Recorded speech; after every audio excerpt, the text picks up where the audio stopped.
Man, wow. I did not see that coming. I didn't. I got to be honest with you. I have to be honest with you. And I got to give it to Power. I mean, seriously, I got to give it to Stars. They are really, really throwing all these curveballs at you at the last minute that I would not expect, because I did not expect the episode to end this way. At the end of episode 4, we lost Detective Whitman, and I'm thinking that we're not going to get a major death until maybe later on at the end of this season. But no, they said we're going to give it to you back to back. And that's exactly what they did. I have my questions. I do. I really do. And hopefully we can discuss all of this in the comment section. I'm really looking forward to what everyone thought about this episode. And be honest, were you able to predict everything that was going on? Like, seriously, you don't got to lie to kick it. You do not have to lie to kick it. But I'm pretty sure some of you were able to figure this out and predict everything that was going to happen, because if you look at it, like, they were able to come up with all these alliances and mend all these broken relationships and just tie it all up in a nice pretty bow. I'm talking about Diana and Lorenzo, you know, him, hey babe, you're going to be the first one to get a college degree. We're going to unplug. I'm going to go to Kane and get somebody else to sell these drugs. We also got Lorenzo admitting to Monet, like, hey, you know, I'm the one that killed Zeke. I'm sorry. I lied to you. I had to get this off of my chest. And then also in the previous episode, we have Kane and Lorenzo, or maybe that was episode 3. They're making up. And no, that was last episode, because Lorenzo was saving Kane's life and their relationship was mended as well. So I'm like, wait a minute. All this ice cream, cherry on top, whipped cream, all this stuff. No, this is not going to last. Something has to happen. But I still didn't put it together. I was just like, wow, I'm loving this. The family is having dinner together. They're bonding. At one point, Lorenzo and Diana went into the kitchen, just like, okay, hey, what's wrong, baby girl? Well, all of their stories that they're talking about out there, I don't remember them because I'm just too young, and all my memories were just visiting you in prison. And he's like, well, hey, baby girl, we're making memories right now. Are we? I mean, this was just too beautiful. It was too good to be true.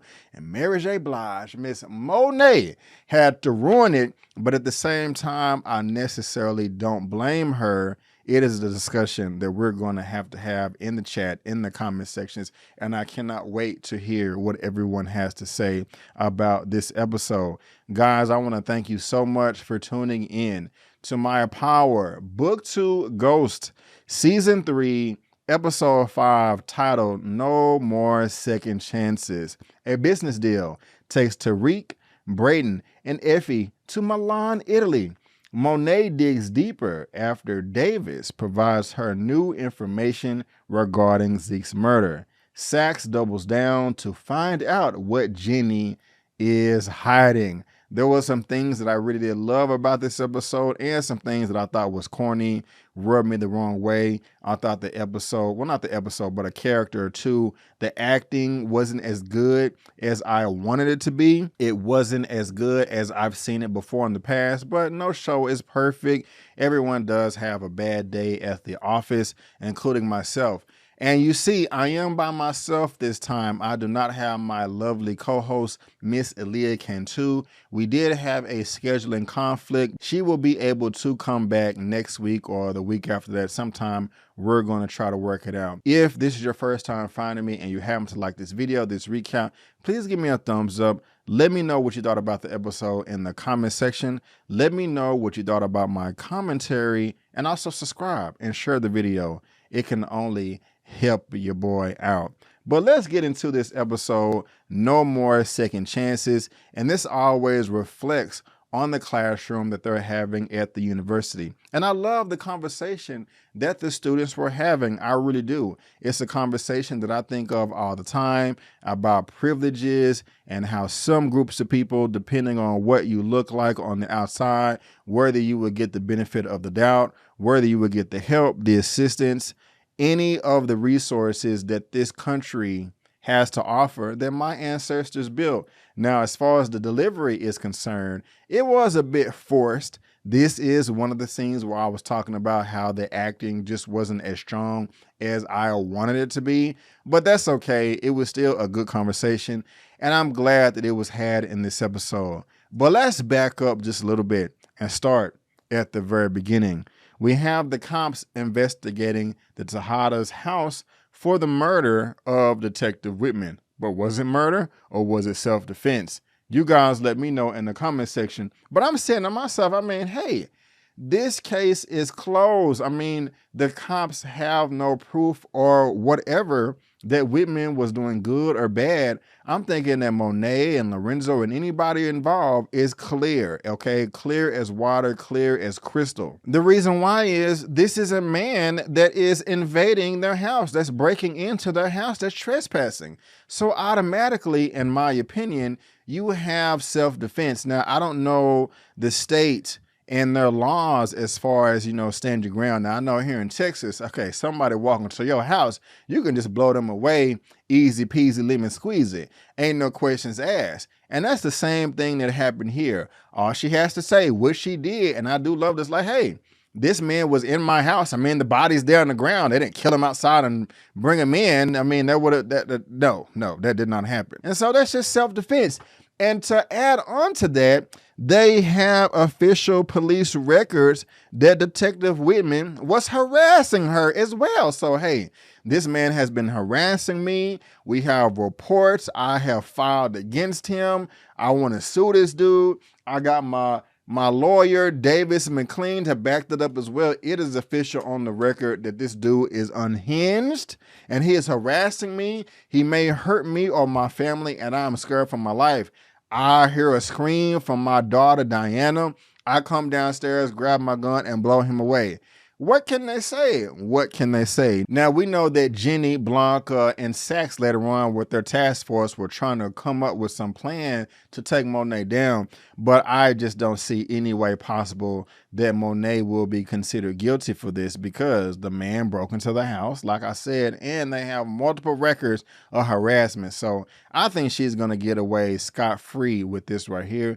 And I'm glad about that. I really, really am. I was also laughing. I am really liking the RSJ character, the billionaire, and the relationship that he is building with Tariq. I also did appreciate that not only is he smart, but he has some street smarts as well. Not just, you know, business sense, but he's like, you know, hey, Tariq, when they was at the party in Italy, and we're definitely going to be talking about that. Like, Tariq, I'm impressed by you, sir. And I'm not going to pretend like I don't know your past. Everybody's going to be doing the research. I mean, you have to do that if you want to rise in life. And that's exactly what he did. RSJ, I'm pretty sure he researches everything. That is why he's a billionaire in this episode, in this series, and it's working. I like that they're able to keep it real. I like that RSJ was able to pinpoint like, hey, I can imagine that you're not the favorite intern at this firm. I got your back. And even in a couple of previous episodes, RSJ was telling Tariq, okay, it's clearly obvious that they're using you, but just make sure that you're using them as much as they're using you. And that's just some of the best advice that you can get. I mean, it's basic, but it doesn't matter. It still applies in life. I mean, it's just like even at work, you know, it's like your coworkers, your boss, your CEO, they don't love you. You're just an employee. They're using you to make money, and make sure you use them too. Now, don't go around stabbing people in the back and still have a code of honor and all of that, but it is what it is. I just like that he is able, an older gentleman that is in this maybe 40s, 50s, I don't know, just, you know, hey, Tariq, you know, game recognized game. I want to instill some of my knowledge onto you, sir. Okay, so you can climb up that economic ladder just like I can. But I want to pose this question to you guys. Of course, RSJ did do his research on Tariq, but do you think that he is able to read through and look between the lines and really know Tariq of who he is? And if so, do you think that's ever going to come up on the forefront? Do you ever think he's going to call him out? Like, you know, hey, Tariq, I did my research, but I really know what's up. I really know that you killed your daddy. Of course, I don't think they're going to go that far. But anyway, I do love the relationship right now between RSJ and Tariq. It's really genuine. And I just kind of like, I mean, in a way, he's a father figure, you know, and that is Tariq's fault because he killed his daddy. And that's just wrong. You can't just be doing that right there. But I really do like the episode. And I'm excited and interested in seeing how far it will flourish in the rest of the season and the rest of the show. You guys let me know what you think about that. But even before that, I was laughing at the meeting like, you know, hey, Tariq, Why is he in this meeting with me, but he's not good enough to meet the Italians and he's the only one that can translate? I like that. That is just a way to be uncold. White people do that all the time. Brown people, red people, yellow people, whatever. Black people, we got to get on code too, okay? Look it up, Nelly Fuller. I did not even plan to talk about that. It just popped up on my brain, but I really did like that. I really did. However, something that is quite annoying to me is the carelessness of some of the characters. For one, we have Braden. Oh, I don't got to find the party. The party finds me. He puts his headphones in and he drops his phone. Sometimes I just want a little bit better writing than that for them to think it through. Like, I mean, come on, guys. If you drop your phone as big as they are, for the most part, you're going to know that. And Braden is going to be on his tippy toes anyway because he's in the drug game. I mean, why would you? I don't know. I mean, maybe he has more than one phone, but I just kind of thought that was careless. Another complaint is like later on in the episode where Sax goes into Davis McLean's office and finds the file on Detective Whitman in the drawer. Now, it was locked up, but to have such important information, why are you leaving the key under your keyboard? That's just annoying to me. Why isn't that key on the rest of your keys? Like, you know, where your car, into your apartment, your house, your duplex, your townhome. I'm just not gonna leave that right there. And you saw Sax come in and slap the other technicality file to get his brother out of prison. You had to have known that Sax saw you put the key under there. That's just kind of lazy writing to me. And just another example so you can see my consistency of the complaint. A couple of episodes ago, Davis had the burner phone in his drawer that could incriminate him, not even locked up. And on top of that, it was at the very top. I mean, come on now. And Davis is not stupid. We have known from the very beginning that Sax is a slimy weasel. And if you're working with him, Davis, you're just going to have to do better, sir. And that's just kind of annoying. So those are just kind of like three little examples of just, they're throwing spaghetti at the wall and not cleaning it up. And it's just kind of annoying to me. But still, I'm having fun with the show. Just because I'm criticizing the show does not mean that I'm having fun. Criticism is like, I want this show and any other show or movie to be the best that it possibly can. But when you have little mishaps like this, it's kind of hard to get to that goal. Now, of course, Monet does get on my nerves sometime, but I cannot lie. I understand. And I'm trying to sympathize with her just a little bit because she lost her baby. She did lose Zeke. And that's just not going to go away. That grief is going to last her for the rest of her life. And she is determined to find justice and to find what really happened with her son. And Tariq tells her, like, you know, hey, man, old dude was in the DR. You know, he did not. I think he was in the DR. It may be another country. Please respectfully let me know in the comment section. But he didn't kill, you know, IG didn't kill Zeke. You know, you got the wrong person, and that's just unfortunate. And Kane, you know, you gotta think faster, sir. You was in there playing poker. She just put you on the spot, like, you know, hey, mom, I'm trying to get this money. You know, I'm in this poker game right now. Why are we meeting in the car? Who told you that IG killed Zeke? He's like, hey, mother effer. Talk to me. What you got? The cat got your tongue, and he had to think of something quick. But you know, later on, he did let Lorenzo know. I also want to know, guy. Well, do I want to talk? No, let's talk about it now. Lorenzo, I like Lorenzo. He is one of my favorite characters in the show, and that may just be with season 3. I don't think I liked him that much in season 1 or 2. Not that I hated his character or hated the actor, but to me, in my opinion, Lorenzo has some of the best acting in season 3. I mean, he just does. And I have to say, of course, the original Power show is the best. I think that's universally agreed upon. And Raising Kanan, in my opinion, I like second. Power Book 4 with Force, that's last place for me. But Book 2 Ghost, this is third place. But the acting was so good in the original show, and the acting was so good in Raising Kanan by across the board, by every character. But the acting in Book 2, Ghost, is not the best from some of the characters. One I'm going to talk about later. Everybody talks about how bad the acting is with Monet, with Mary J. Blige, but it's still amazing. And so the reason why Lorenzo is standing out so much, especially towards the end, is, I mean, he just has some of the best. And I'm not saying that the acting across the board is trash. It's not. I mean, Jenny can act, Blanca can act, Sax can act, Tariq can act. I mean, I can go down the list, but there are some standouts. You know, Mary J. Blige is one of those people that can act. And there was another actress later on in this episode. Well, I'll talk about her in a second. And I do like her. I've enjoyed her in all of the previous episodes and all of the previous seasons. But for some reason, this episode, I'm like, what happened to your acting talent, man? But I don't want to get there, you know, too far yet. But Lorenzo being able to admit to Monet that he was the one that killed Zeke, I mean, that was just a great performance to me. I mean, I really felt his performance. He was like truly sorry. I made an accident. I made a big mistake.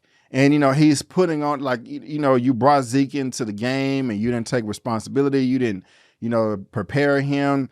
I like all of that, you know, but unfortunately he has to bounce off Monet. But he's phenomenal to me. He is phenomenal to me. And of course, we're going to talk about what happened to him at the end. But it is sad though, and I like everything that I like his energy. I wish we were going to see more of him, but it doesn't look like that. But I really do like his energy. Also got to say, the actress that plays Kiki, Miss Maria Brown, she's fine as hell. I just had to throw that out there. But how are you feeling about Drew and Gordo? Gordo and Drew, they're getting that little session on, but then hey, we got to go knock in some heads to go to the hospital and pay this evidence lady a few stacks. How much you think that was in that wad? $1,000, $5,000, $10,000? It's probably about $5,000 or $10,000. I would have took it too. I mean, she just working her job, but then all of a sudden, like, hey, I can pay your rent for the rest of the year. Maybe I don't know how much her rent is. Oh no, what are you at? Maybe half a year or something like that. All you got to do is give me the phone, give me the tapes. You know, and she looking. I'm saying, okay, I'll take the money. Here you go. Get out of here. Get out of here. Scram. You know, that was funny to me. I do like that. I do like Gordo being with Drew more than, I don't even forgot his name. Everett. Oh God, Everett was just so whack to me. You know, I just did not like him, and so I don't ever want to see Everett again. And so if this relationship is going to pop off between Gordo and Drew, you know, hey, why not? And also, Monet is accepting of the relationship too. When Gordo was going over to the crib to see Drew, she was like, hey, are you here to see my baby Drew?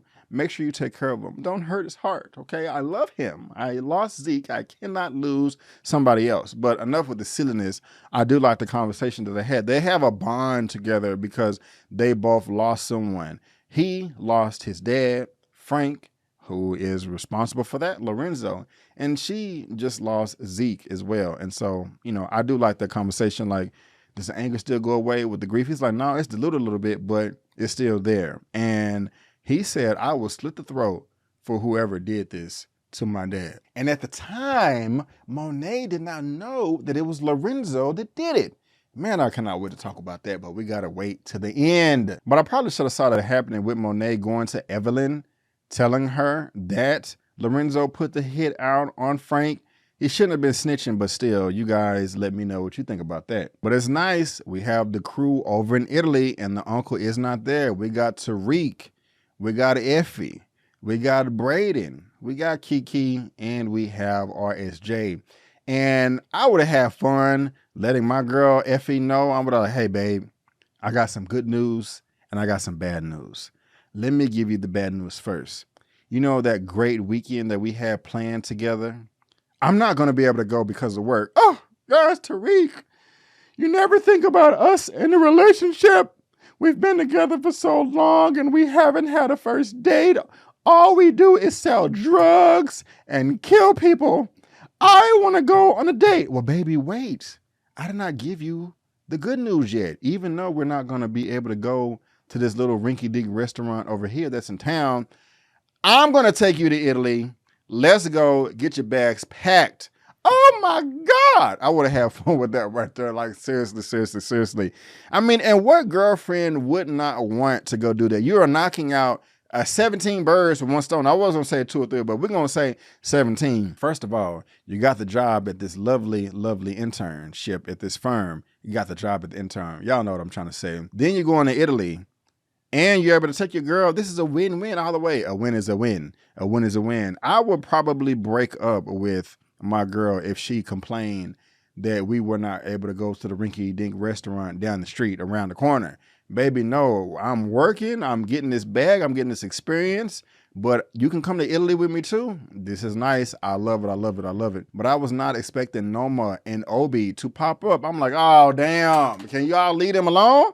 I would have loved it if Tuka was like, hey, man, we on vacation. We have done everything that y'all have asked us so far. Back up, man. Back up. We will holler at y'all when we get back to the States. But no, they took advantage of that opportunity. And Noma is a savage. She is a savage. She killed her baby daddy. That's just, man, once you think about the children, your daughter does not have a dad anymore. But man, I'm just thinking, what could he have done? Like, just treated her like a whore piece of trash? You know, I don't know. They were taking family photos together, so apparently not. But hey, you know, it is what it is. Now, I will say Effie was looking good in that dress. She was. I said to myself, damn, that's crazy. But Brayden got captured. He was tortured. He was, you know, he held it down. He didn't spill the beans. But I gotta say, like, this episode is wild. Like, they here in the States, then they just fly over to Italy, then they got snipers all out of the, you know, it's just like, damn, just so much happens, and then the people die, and it's just like, okay, like, anything can happen. Like, Goku from Dragon Ball Z gonna show up next episode. I wouldn't be surprised. It's so much happening in this episode, especially like in the last 20 minutes or so. But then, I talked about this earlier, with Sax going to the office and seeing the papers. He's like, babe, talking about Jenny, I got the answers. I got the golden ticket right here. And she's like, no, can't right now. Now, Sax is getting on my damn nerve. Like, bro, you are too into your feelings with your coworker. I mean, damn, if you're that sprung or whatever. And again, like I was talking to Elia last episode, Sax is not like a bad looking guy. He may not be every woman's type, but you know, I mean, he cut up, he in shape. I'm pretty sure he can pull, but you all this emotional over your coworker. You shouldn't be that emotional at all. Like, what was this? Just a lie? You just wanted to sleep with me and get my booty. I mean, come on, bro. Like, I don't know. I just don't know men that act like that. And maybe at some point in their life when they're young and they're just learning the game or however you want to call it. But bro, come on, man. That's just the quickest way to get your friends with benefits, you know, excommunicated, you know, cut off or whatever. But this dude gonna stalk her, follow her to the house. And it's just like, it's just, this is true popcorn entertainment. Not Jenny, but Lauren just comes out the house.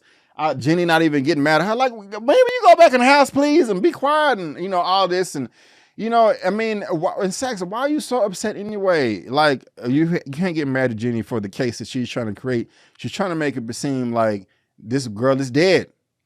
Everybody's so emotional, so I don't understand why he was just so upset.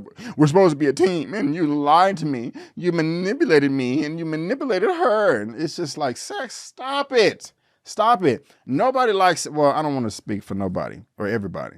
But to my understanding, nobody ever really liked Sax. But then again, he was kind of coming around this episode, but then he was starting to get all emotional. And it's just like, bruh, stop it. You're really getting on my nerve, and I don't like it. I don't think anybody does. But then y'all, right after that, like Effie just said, F it, I'm just gonna run across town and text Tariq, and she got a little razor blade box cutter.